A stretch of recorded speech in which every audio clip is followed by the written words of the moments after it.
Thank you for joining Wars of the Rosies. And this is Advancement Hurried from the Encyclopedia of Freemasonry by Albert G. Mackey. Advancement Hurried.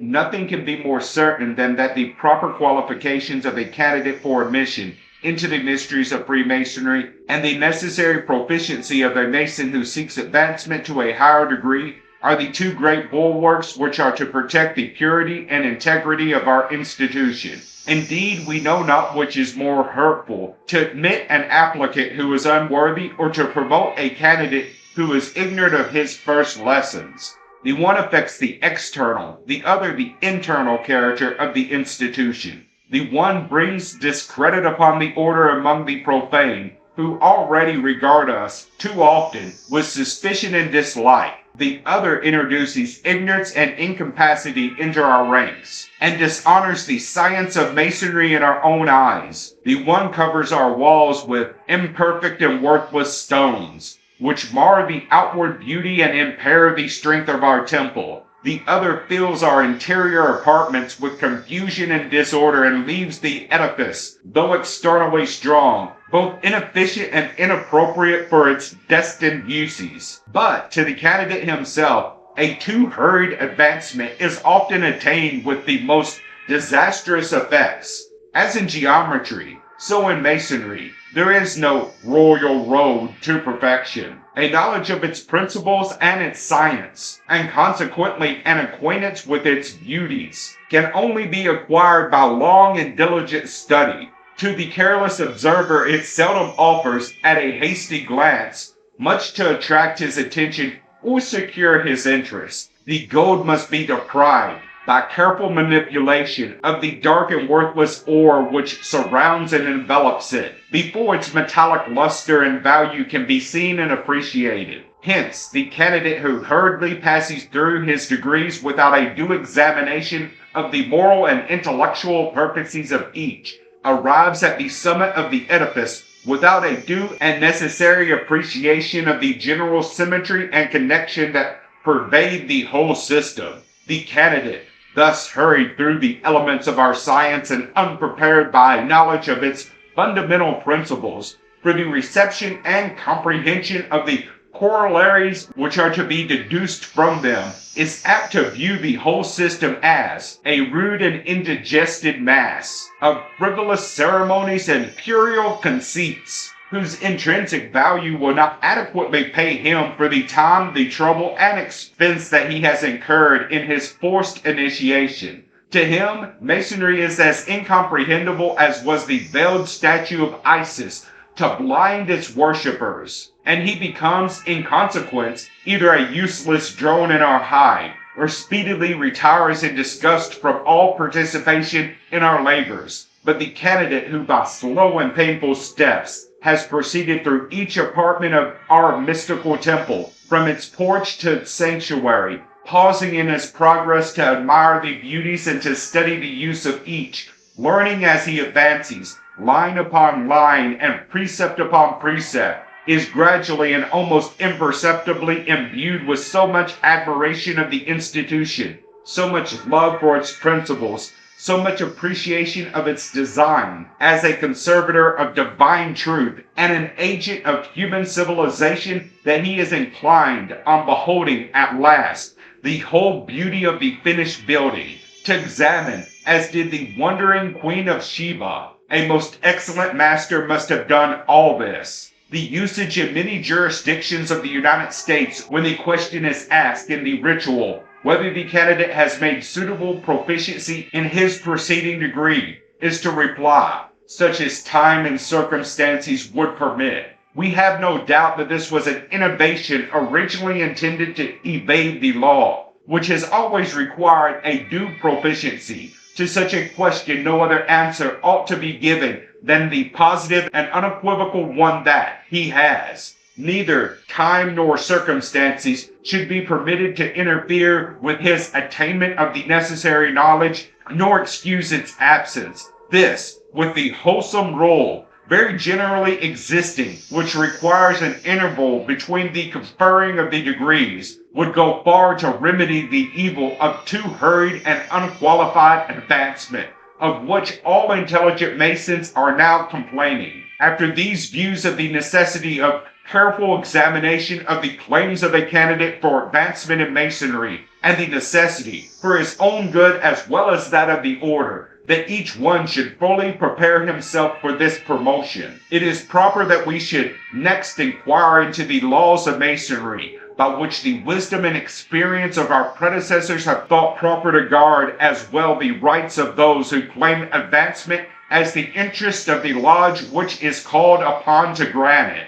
The subject has been so fully treated in Mackey's Textbook of Masonic Jurisprudence, Book 3, Chapter 1, page 165, that we shall not hesitate to incorporate the views in that work into the present article. The subject on the petition of a candidate for the advancement involves 3 questions of great importance. First, how soon, after receiving the first degree, can he apply for the second? Secondly, what number of black balls is necessary to constitute a rejection? And thirdly, what time must elapse after a first rejection before the apprentice can renew his application for advancement? 1. How soon after receiving a former degree can a candidate apply for advancement to the next? The necessity of a full comprehension of the mysteries of one degree before any attempt is made to acquire those of a second seems to have been thoroughly appreciated from the earliest times. Thus, the 13th article in the Regius manuscript, which is the oldest Masonic document now extant, provides that if the master a apprentice had, he shall teach him thoroughly and tell him measurable points, that he may know the craft ably wherever he goes under the sun. Similar direction is found in most all the manuscripts. But if there be an obligation on the part of the master to instruct his apprentice, there must be, of course, a correlative obligation on the part of the latter to receive and profit by those instructions. Accordingly, unless this obligation is discharged, and the apprentice makes himself acquainted with the mysteries of the degree that he has already received, it is, by general consent, admitted that he has no right to be entrusted with further and more important information. The modern ritual sustains this doctrine by requiring that the candidate, as a qualification in passing onward, shall have made suitable proficiency in the preceding degree. This is all that the general law prescribes. Suitable proficiency must have been attained, and the period in which that condition will be acquired must necessarily depend on the mental capacity of the candidate. Some men will become proficient in a shorter time than others, and the fact of this, the master and the lodge are to be the judges. An examination should therefore take place in open lodge, and a ballot immediately following will express the opinion of the lodge on the results of that examination and the qualification of the candidate. Such ballot, however, is not usual in lodges under the English Constitution. Several modern lodges, looking with disapprobation on the rapidity with which the degrees are sometimes conferred upon candidates wholly incompetent, have adopted special regulations prescribing a determinate period of probation for each degree. Thus, the Grand Lodge of England requires an interval of not less than 4 weeks before a higher degree can be conferred. This, however, is a local law, to be obeyed only in those jurisdictions in which it is in force. The general law of Masonry makes no such determinate provision of time, and demands only that the candidate shall give evidence of suitable proficiency. 2. What number of black balls is necessary to constitute a rejection? Here we are entirely without the guidance of any express law, as all the ancient constitutions are completely silent upon the subject. It would seem, however, that in the advancement of an apprentice or fellow craft, as well as in the election of a profane, the ballot should be unanimous. This is strictly in accordance with the principles of Masonry, which require unanimity in admission, lest improper persons be introduced and harmony impaired. Greater qualifications are certainly not required of a profane applying for initiation than of an initiate seeking advancement. nor can there be any reason why the test of those qualifications should not be as rigid in the one case as in the other. It may be laid down as a rule, therefore, that in all cases of balloting for advancement in any of the degrees of masonry, a single black ball will reject. 3. What time must elapse after a first rejection before the apprentice or fellow craft can renew his application for advancement to a higher degree? Here, too, the ancient constitutions are silent, and we are left to deduce our opinions from the general principles and analogies of Masonic law, as the application for advancement to a higher degree is founded on a right inuring to the apprentice or fellow craft by virtue of his reception into the previous degree. That is to say, as the apprentice, so soon as he has been initiated, becomes invested with the right of applying for advancement to the second, it seems evident that, as long as he remains an apprentice in good standing, he continues to be invested with that right.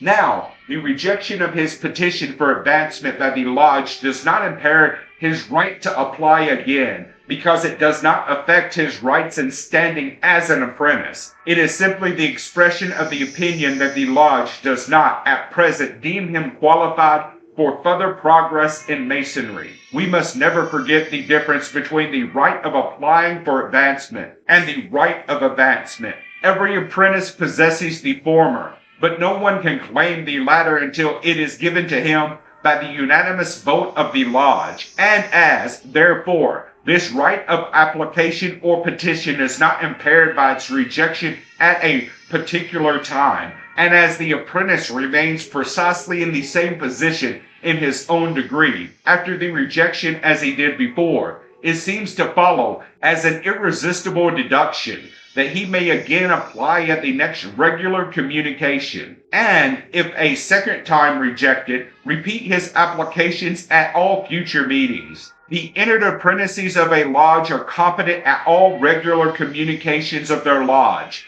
to petition for advancement. Whether that petition shall be granted or rejected is quite another thing, and depends altogether on the favor of the lodge. And what is here said of an apprentice in relation to advancement to the second degree may be equally said of a fellow craft in reference to advancement to the third. This opinion has not, it is true, been universally adopted, though no force of authority, short of an imposing landmark, could make one doubt its correctness. For instance, the Grand Lodge of California decided in 1857 that the application of apprentices or fellow crafts for advancement should, after they have been once rejected by ballot, be governed by the same principles which regulate the ballot on petitions for initiation and which require a probation of 1 year. This appears to be a singular decision of Masonic law. If the reasons which prevent the advancement of an apprentice or fellow craft to a higher degree